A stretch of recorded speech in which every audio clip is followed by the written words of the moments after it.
Hi bebe. Nagpunta ako sa Kasushi siyempre para puntahan si Ate Marie. Walang choice. Wala akong ibang friends. At wala rin naman siyang choice na iba kundi makisama at pagtiyaga ng aking presence. Nagpunta kami sa tinatawag na Yung honesty shop dito. Nagtingin-tingin ng mga sisend ko to kay gulay Gara. na mabibitbit papunta sa lugar ko. Parang walang honesty shop sa amin. Eh, no? Pero grabe, ang mura kasi talaga dito. May pakwan, Okay lang yan, di kalabasa, naman yan dito nadaan. 300 and lang. Grabe na yan.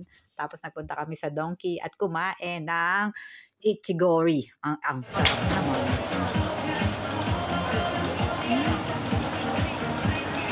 Sarap. Lasang-lasa mo asin, Asim? no? No, alatang Pure? pure. Oo, pure ka. First time kumakain din. Ito pala yung ori. Ori. Ayun, no? Ito ori. Ganito pala yung style niya. Diba?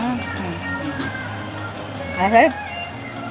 Pure na pure talaga yung Ichigo. Ang sarap. Ang sarap. Ang sarap niya tingnan. Lahat naman talaga masarap sa kanya.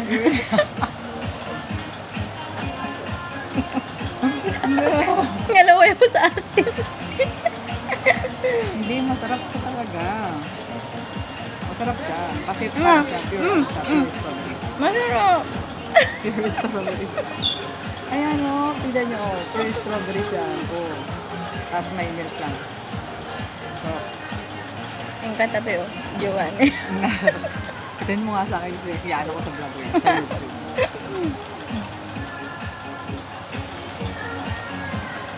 Guys, ito yung content creator. Sarap. Ay, hindi. Ito talaga. Mas masarap.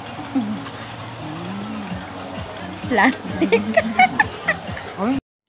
After no, niluto na namin yung binili naming gulay sa honesty shop. Kain tayo.